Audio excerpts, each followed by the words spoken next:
कंपनियों के पर क्यों रास आ रहा है उनको परदेस? इंडिया में अपॉर्चुनिटीज और कम है अपॉर्चुनिटीज, तो इंडियन कंपनियों को बाहर देखना पड़ रहा है। तीर ठीक बंदूक से गुरेज, पाकिस्तान चुनाव में चिन्हों को लेकर खींची तलवारें। और साथ ही देखिएगा, ब्रिटेन में बुझ रहा है HMV का चिराग, लेकिन भारत में अब भी गूंज रहे हैं सारेगामा के स्वर।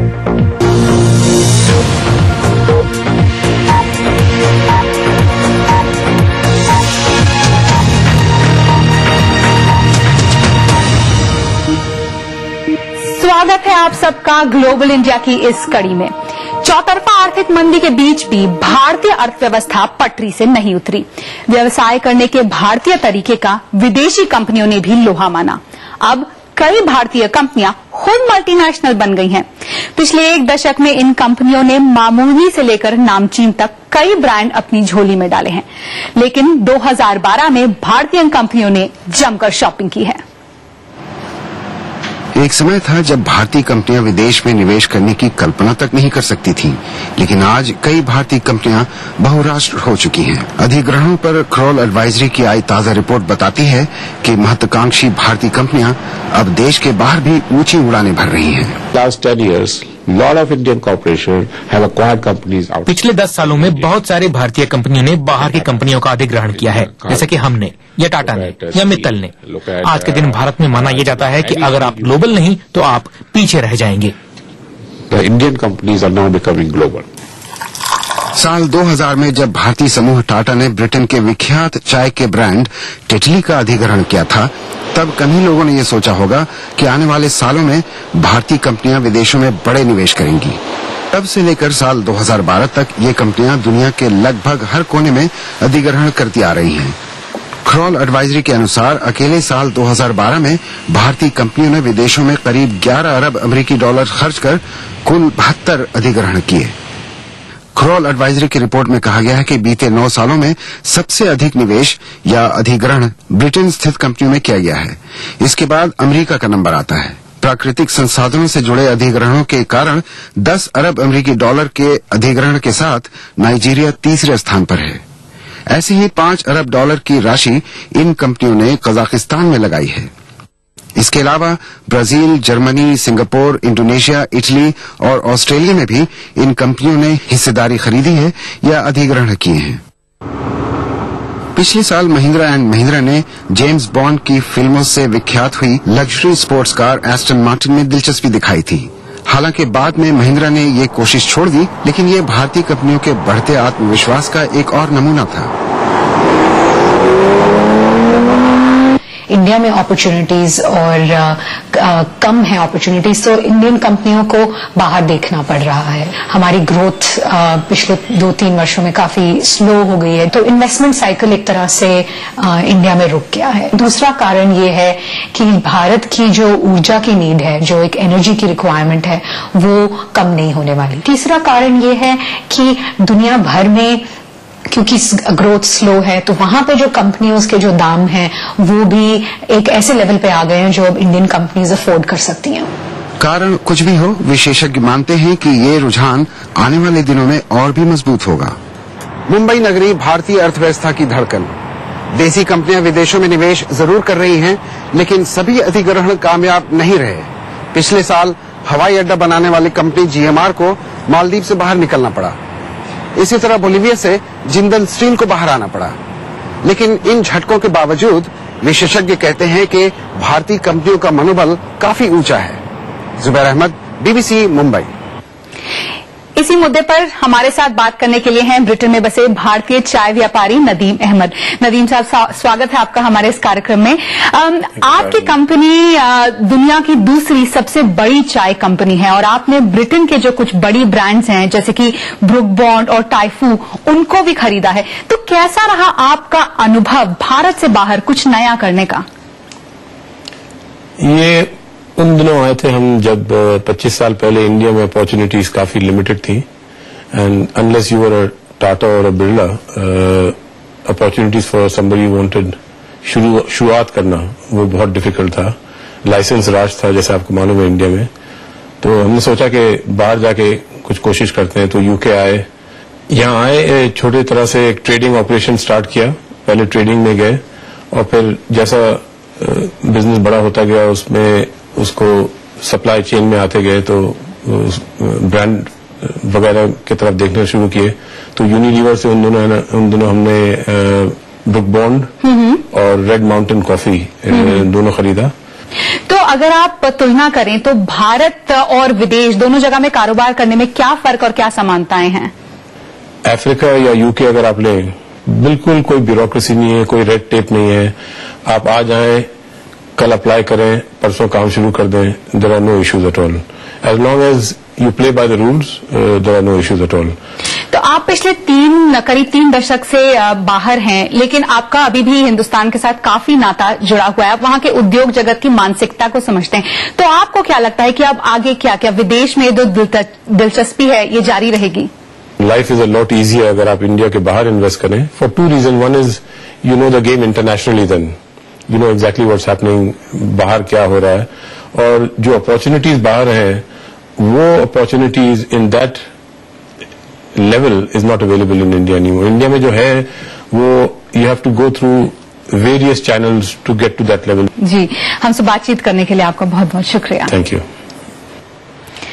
ग्लोबल इंडिया में आगे देखिए,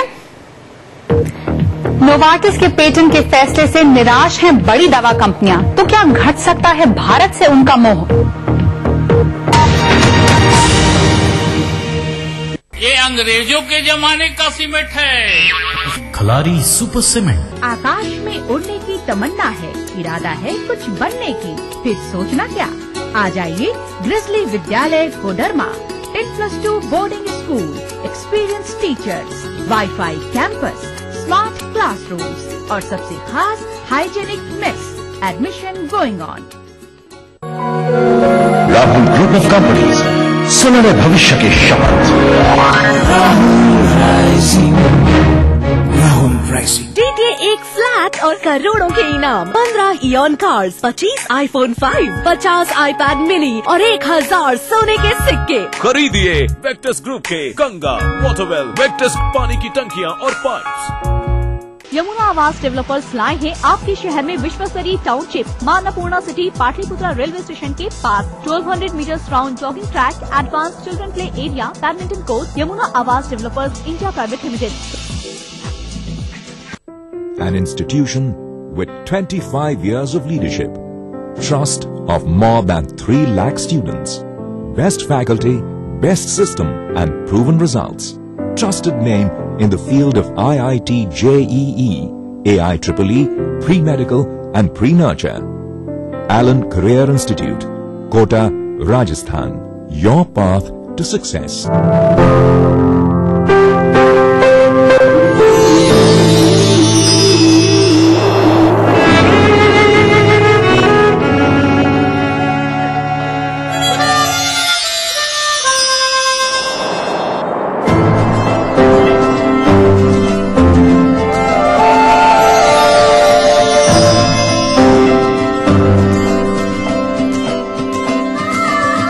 एहसासों से जुड़े नए रिश्ते बिखेरेंगे रंग। जिंदगी लाइव सीजन 5 हर रविवार शाम 5 बजे ETV के सभी हिंदी चैनल्स पर। प्राचीन संस्कृति की पहचान लेकर आज का बिहार बढ़ चला है नई दिशा में, नई आशाएं लेकर। और उस राह पर घटी हर एक घटना करती है असर जनता पर, प्रदेश को देती है नया मोड़, तय करती है आगे की राह। इस तरह बनती है खबर, अपने बिहार की खबर, अपना बिहार इस समय पर। इस न्यूज के सह प्रायोजक हैं grizzly Vidyalaya Koderma, world famous for me mobile, mobile for me, torian world school, 2 कदम आगे। Agrani infra developers private limited, Kerala Ayurveda treatment centre, lake avenue, Kanke road, Ranchi. Little wing school, Krishna Nagar, Booti Mor, Ranchi.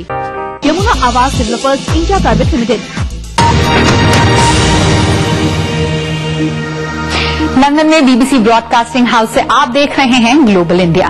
Pakistan में 11 मई को आम चुनाव होने हैं। फिलहाल चुनाव अभियान ठंडा है, मगर चुनावी गर्मी उसी दिन से नजर आने लगी जिस दिन से चुनावी चिन्ह बंटने शुरू हुए।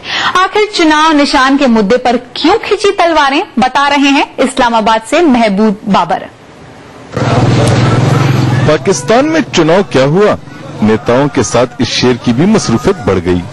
होना तो था ही, शेर नवाज शरीफ की पार्टी मुस्लिम लीग नवाज का चुनावी निशान है, पर सभी निशानों की ऐसी किस्मत कहाँ। किसी को सिर्फ चाबी मिली, किसी को ताला, और किसी को तो ताला चाबी दोनों मिल गए, पर उम्मीदवार तैयार हैं। मुश्किल भी होता है बाज़-औक़ात कि पार्टी को जो निशान मिला है वो किस तरह लोगों को जो है अपना मैसेज कन्वे करेंगे। तो अब हम जो है इस ताले के साथ इलेक्शन में पार्टिसिपेट करेंगे, हिस्सा लेंगे और लोगों को ये बताएंगे कि हम जो एक करप्ट सिस्टम है, बदनवानी है, करप्शन है, उस निजाम पे हम ताला लगा देंगे। पर एक निशान ऐसा है जिसे लिस्ट से हटा दिया गया क्योंकि इसकी इज्जत खत्म हो चुकी है, और वजह वो खुद नहीं बल्कि आए दिन पार्टियां बदलने वाले नेता हैं। जो लोग अपनी पार्टी से वफादारी नहीं करते या वफादारी निभाते नहीं है तो उनको आम जुबान में लोटा कहा जाता है। तो ये इलेक्शन कमीशन ने मुनासिब समझा कि ये लोटे का निशान भी हटा दिया जाए। एक निशान तीर है जिस पर निशाना 3 दावेदारों ने लगाया, और जब ये पाकिस्तान पीपल्स पार्टी को दिया गया तो बात हाथापाई तक पहुंच गई। जैसे ही हमारे वकील खड़े हुए, जज साहिबान उठे और उन्होंने उनको एलोकेट कर दिया। मैं समझती हूँ कॉन्ट्रोवर्शियल डिसीजन है और मैं इसके खिलाफ हक रखती हूँ कि मैं सुप्रीम कोर्ट में जाऊँ। वैसे तो ये रह गई है बस गरीब अवाम की पहचान, मगर चुनाव में शुजात हुसैन की मुस्लिम लीग क्यू को अपने वोटरों तक पहुंचने के लिए साइकिल ही दिया गया है। चुनाव में बिजली की किल्लत एक बड़ा मुद्दा है। ऐसे में मोहर भले ही साइकिल, बाज, तीर या कबूतर पर लगे, वोटर तो बुझे हुए बल्ब और रुके हुए पंखे को ही याद करेगा। महमूद जान बाबर, बीबीसी न्यूज, इस्लामाबाद। पाकिस्तान चुनाव के रंग, आने वाले दिनों में ऐसी और भी रिपोर्टें होंगी पाकिस्तान से ग्लोबल इंडिया में। फिलहाल आगे है इंटरनेट पर बुलिंग के खतरे, पर भारत में क्या काफी है इससे बचाव के उपाय। लेकिन पहले BBC global exclusive round up, दुनिया की बड़ी खबरों पर बीबीसी की खास नजर। कोरियाई प्रायद्वीप में बढ़ते तनाव के बीच बीबीसी संवाददाता जॉन सडवर्थ पहुंचे दक्षिण कोरिया की राजधानी सोल। हफ्ते भर से उत्तर कोरिया अमेरिका पर हमले करने की धमकियां देता आ रहा है। अमेरिका ने भी गुआम द्वीप पर मिसाइल रक्षा प्रणाली तैनात कर दी है। ताजा तनाव उत्तर कोरिया के अपने बंद पड़े योंगबियोन परमाणु संयंत्र को फिर से चालू करने के बाद शुरू हुआ है। इस साल फरवरी में उत्तर कोरिया ने अपना तीसरा परमाणु परीक्षण किया था। इसके बाद संयुक्त राष्ट्र ने उसके खिलाफ प्रतिबंध और सख्त कर दिए थे। बर्मा की राजधानी रंगून से वहां अखबारों की बदलती दुनिया का जायजा लिया बीबीसी संवाददाता जोनाथन हेथ ने। बर्मा में ब्रिटिश राज के समय से ही बर्मी, अंग्रेजी और दूसरी भाषाओं में आम अखबार छपा करते थे, पर 1964 में सैनिक शासन आने के बाद ये अखबार बंद हो गए थे। अब 50 साल बाद एक बार फिर निजी अखबारों को लाइसेंस दिया गया है और 4 अखबार छपने शुरू हो गए हैं। इन अखबारों ने सरकारी मीडिया से अलग तेवर रखते हुए सरकार की आलोचना भी की है। बर्मा की लोकतंत्र समर्थक नेता आंग सान सूची की party national league for democracy ने भी अपना अखबार शुरू किया है। भारत में सुप्रीम कोर्ट ने इस हफ्ते एक ऐसा फैसला सुनाया जिसकी गूंज दुनिया भर में सुनाई दी। मामला स्विस कंपनी नोवार्टिस की एक दवा के पेटेंट का था। फैसले ने कई चिंताएं दूर कर दी हैं तो कई नई चिंताएं पैदा भी कर दी हैं। स्विस दवा कंपनी नोवार्टिस के पेटेंट का मामला सीधा था। कंपनी ने कैंसर की एक दवा बनाई थी, ग्लाइविक। भारत में उसका पेटेंट नहीं हो सका, जिससे दूसरी देसी कंपनियां आराम से यही दवा बनाकर बेच रही थीं। नोवार्टिस ने तब दवा में कुछ बदलाव किए और उसका पेटेंट करवाना चाहा, लेकिन अधिकारियों ने इसे नई खोज मानने से इनकार कर दिया। मामला सुप्रीम कोर्ट तक पहुंचा, जिसने नोवार्टिस के खिलाफ फैसला सुना दिया और बहुराष्ट्रीय कंपनियां अब चिंता में पड़ गई हैं। ये फार्मास्यूटिकल उद्योग के लिए चिंता की बात है। ऐसा लग रहा है कि भारत में पेटेंट लेने के मानदंड अब दूसरे देशों की तुलना में और कड़े हो जाएंगे। इस दवा को कोई 50 देशों में पेटेंट मिल गया है, मगर भारत में नहीं। 50 or so countries, but now not in India. चिंता का असल कारण है पेटेंट और गैर पेटेंट दवाओं की कीमतों का अंतर। ग्लाइविक की जिस दवा के पेटेंट का मुद्दा है, उसकी 1 महीने की खुराक की कीमत है कोई 1.25 लाख रुपए, जबकि इसी की वैकल्पिक दवाएं 8,000 रुपए में मिल जाती हैं। और यही हाल उन सारी दवाओं का है जिनके पेटेंट अधिकार बड़ी कंपनियों के पास हैं। रिसर्च कंपनी होती है जो बनाती है सबसे पहले, उसकी कॉस्ट लाखों तक जा सकती है, और जो जेनरिक कंपनी होती है जो उसको कॉपी करके बनाती है, उसको कॉस्ट उसकी हजारों तक में ला सकती है। बड़ी कंपनियां कहती हैं कमाई जरूरी है, क्योंकि ये पैसा नई दवाओं के शोध पर खर्च होता है। ऐसे में सवाल उठ रहे हैं कि कहीं बड़ी कंपनियों की भारत में दिलचस्पी कम तो नहीं हो जाएगी। आंदोलनकारियों को ऐसा नहीं लगता। इंडियन मार्केट उनके लिए काफी लुक्रेटिव है। अगर आप देखेंगे काफी लोग यहाँ पर बहुत पैसे वाले हैं, और वो यही चाहते हैं कि उनकी दवाइयां उन लोगों में बिके जिनके पास बहुत पैसा हो। उन्हें कोई इंटरेस्ट नहीं है कि गरीबों या कोई मार्जिनलाइज कम्युनिटी जैसे सेक्स वर्कर्स हुए या ड्रग यूजर्स हुए या जो लोग बहुत ही पिछड़े क्षेत्रों में रह रहे हैं, उनमें उनको कोई इंटरेस्ट नहीं है, क्योंकि उनमें पैसे देने की एबिलिटी नहीं है। फिलहाल एक और जहां नोवार्टिस के फैसले से जेनरिक दवाइयां बनाने वाली भारतीय कंपनियों के लिए नए रास्ते खुल गए हैं, वहीं वे दूसरी बड़ी बहुराष्ट्रीय कंपनियां एक दोराहे पर आ गई हैं, जिनकी दवाओं के पेटेंट विवाद पर अभी फैसला आना बाकी है। पारुल अग्रवाल, BBC। पेटेंट पर फैसले से परेशान बहुराष्ट्रीय दवा कंपनियां। ग्लोबल इंडिया में आगे देखिए।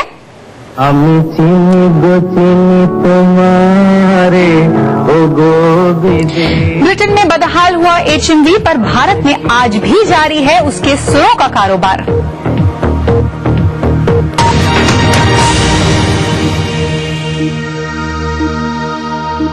NSIBM, one of the best B school of India. NSIBM provides you a world-class learning atmosphere. Your dream comes true. NSIBM Jamshedpur. बीमारियों का सटीक इलाज, लकवा, गठिया, स्पॉन्डिलाइटिस तथा चर्म रोग जैसे बीमारियों का सफल उपचार किया जाता है। Kerala Ayurveda treatment centre, lake avenue, Kanke road, Ranchi. असली भरोसेमंद दयाल पशु आहार, दूध दमदार, आँख शांत। कभी यूं ही जब मिले एक लफ्ज़ प्यार का, और जिंदगी is good, BT Innerwear, BT is good. Tomorrow he will touch great heights. Tomorrow the world will follow her footsteps. When your child learns the lessons of life at Taurian World School, he learns to take that extra step to live his dreams and your dreams. Taurian World School, 2 कदम आगे। देखिए ETV Bihar Jharkhand सभी DTH platform पर। Dish TV पर channel number 827, Airtel पर channel number 287, Tata sky पर channel number 164, big TV पर channel number 417, Videocon पर चैनल नंबर 778। देखिए आपका अपना चैनल। राजनीति कोई भी हो, घटना कैसी भी हो, खुलासा सिर्फ सेंट्रल हॉल में। खबरों पर जानकारों से बेबाक बात, गपशप, सियासी सवाल, राजकाज और सुर्खियां एक ही प्रोग्राम से देश, समाज और राजनीति की पूरी तस्वीर देखिए। सेंट्रल हॉल सोमवार से शुक्रवार रात 8:30 बजे और 11:30 बजे ETV के सभी हिंदी चैनल्स पर। कार्यक्रम के सह प्रायोजक हैं पूरे परिवार का हेल्थ टॉनिक आइडोफॉल। आप हेल्दी, इंडिया हेल्दी। गोल्डन 777 कब्जा, मजबूती में बेमिसाल। खलारी सुपर सीमेंट, 75 वर्षों का भरोसा। दिन भर खबरें जो बनाते हैं, जहां बनती हैं, जिनसे शुरू होती है, जिनसे जुड़ी होती है। रात 9 बजे सबकी नजर टिकी होती है न्यूज एट 9 PM पर। दिन भर की खबरों का अपडेट।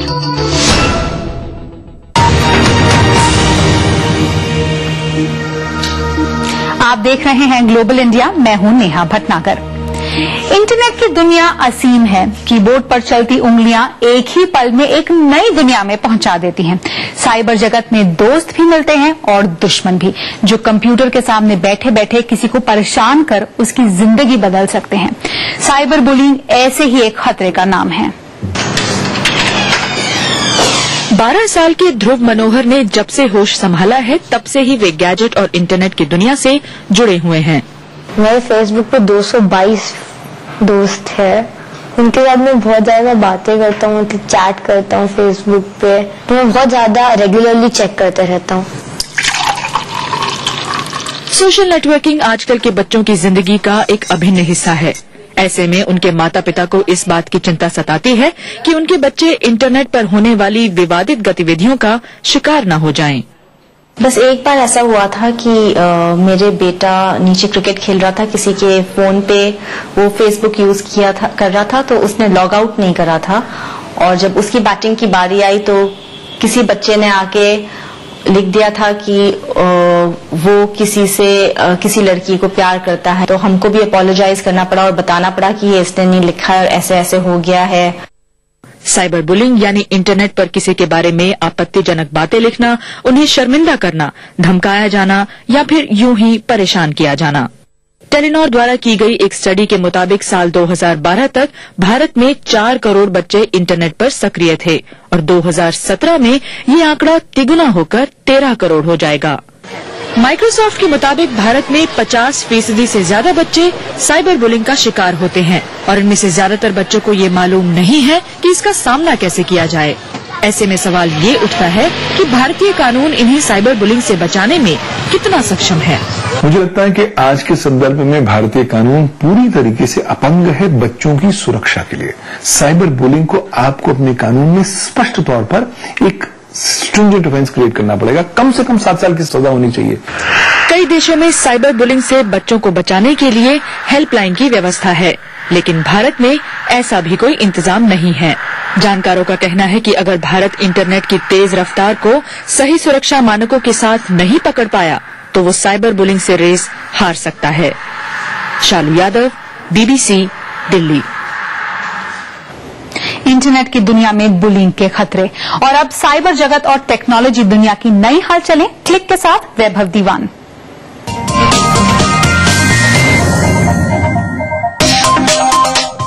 करीब 5 यूरोपीय देशों में टिकट मशीन के साथ छेड़छाड़ कर ग्राहकों को लूटा जा रहा है। ये धोखाधड़ी करने वाले ऐसी डिवाइस का इस्तेमाल करते हैं जिससे ATM या बस या ट्रेन टिकट की मशीनों में घुसाए जाने वाले क्रेडिट कार्ड्स की जानकारियां उनकी डिवाइस में कॉपी हो जाती हैं। ग्राहकों के अकाउंट की जानकारी फिर उन देशों में से पैसे निकालने के लिए इस्तेमाल की जाती है जहां ऐसी धोखाधड़ी से बचने के लिए पिन कोड सिस्टम का इस्तेमाल नहीं किया जाता। 1 अप्रैल के दिन तकनीक की दुनिया में कुछ ऐसी अटखेलियां खेली गईं जिसने नेटिजन्स को वाकई अप्रैल फूल बना दिया। ट्विटर ने घोषणा की कि वो ट्वीट्स में वॉवल्स यानी स्वरों के इस्तेमाल पर महीने के $5 चार्ज करेगा, जबकि गूगल ने एक ऐसा सर्च इंजन बनाने का दावा किया जो ब्राउजर को सूंघने की शक्ति देता है। कुछ देर तो इंटरनेट पर इन घोषणाओं की खलबली मची रही, लेकिन फिर जल्द ही लोगों को एहसास हो गया कि इंटरनेट के दिग्गज उनके साथ मस्ती कर रहे हैं।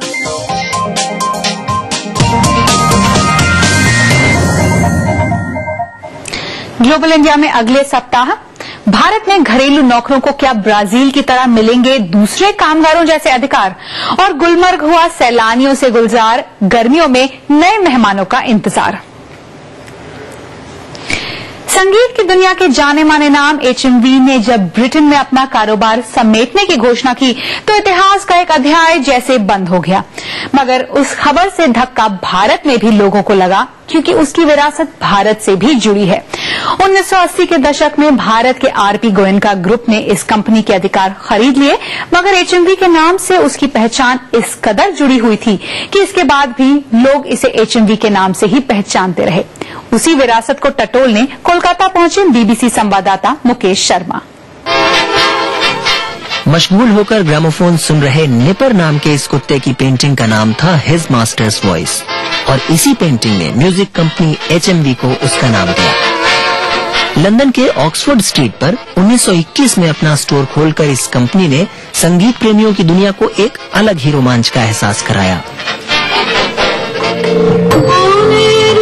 मगर उससे कहीं पहले HMV की मालिक कंपनी EMI भारत में सुरों की तलाश शुरू कर चुकी थी, और ये सफर भारत में आज भी जारी है, सारेगामा इंडिया लिमिटेड के नाम से।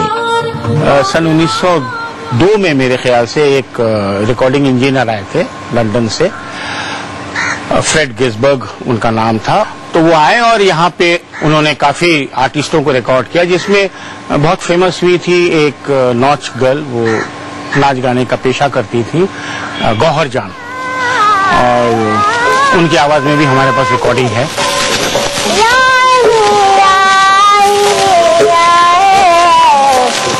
गौहर जान की उस आवाज से लेकर आज तक भारत में जितना भी संगीत रिकॉर्ड हुआ है, सारे गामा का दावा है कि उसमें से लगभग आधा इनके पास है।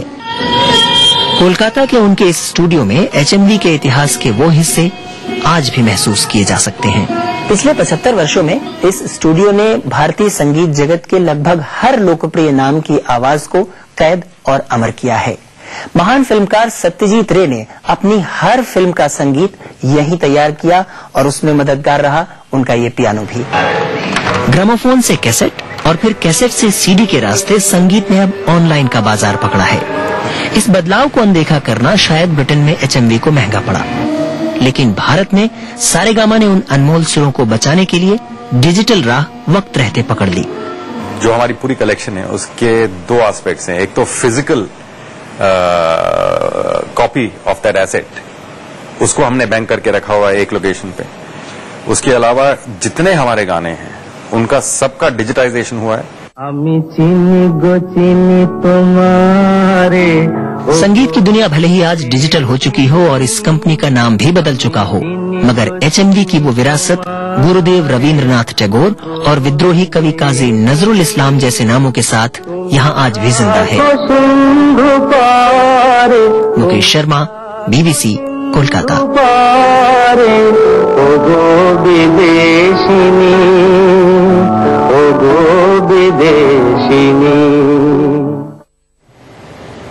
भारत में महफूज विलायत की विरासत। फिलहाल लंदन में BBC ब्रॉडकास्टिंग हाउस से ग्लोबल इंडिया की टीम को अनुमति दीजिए। नमस्कार।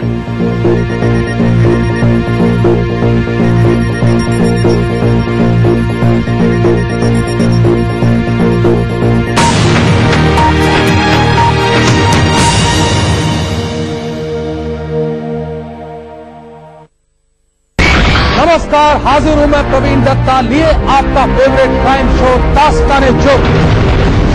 जब हैवानियत के तूफान में करहा उठे इंसानियत, जब जुर्म के सन्नाटे में गूंजने लगे मजलूमों की सिसकियां,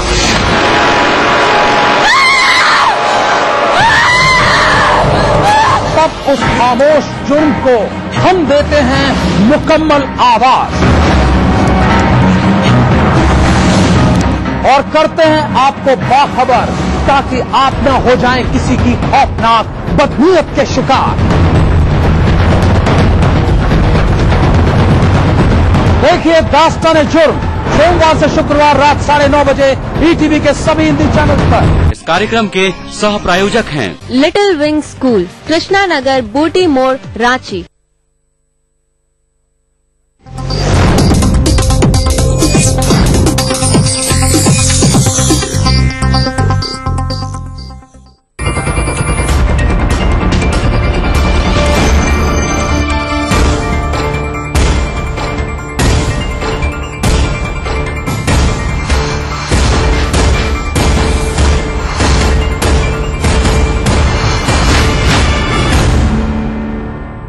नमस्कार, मैं हूं हरिशंकर व्यास। सेंट्रल हॉल में आपका स्वागत है। कोई माने या नहीं माने, अपना मानना है कि अरविंद केजरीवाल का अनशन फेल रहा, लेकिन उनका मुद्दा हिट हुआ। दिल्ली के लाखों लोगों ने बिजली का बिल अदा नहीं करने के घोषणा पत्र पर दस्तखत किए। जाहिर है दिल्ली की जनता में बिजली के चलते शीला दीक्षित बदनाम हुई है। शीला दीक्षित ने लाख काम किया हो, मगर वे भ्रष्टाचार की प्रतीक बनी है। इसका अर्थ यह भी है कि बिजली पानी क्योंकि बुनियादी जरूरत है, इसलिए उसे सस्ता मुहैया कराना ही होगा। प्राइवेट कंपनियों को वितरण के ठेके से सुधार कम और जनता की कमर ज्यादा टूटी है।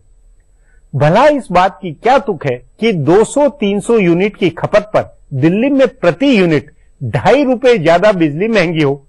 चंडीगढ़ में 2 रुपए 30 पैसे, तमिलनाडु में 3 रुपए यूनिट की बिजली दिल्ली में कैसे 5.5 रुपए यूनिट होगी? क्यों शीला दीक्षित बिजली कंपनियों को ऐसी लूट करने दे रही है?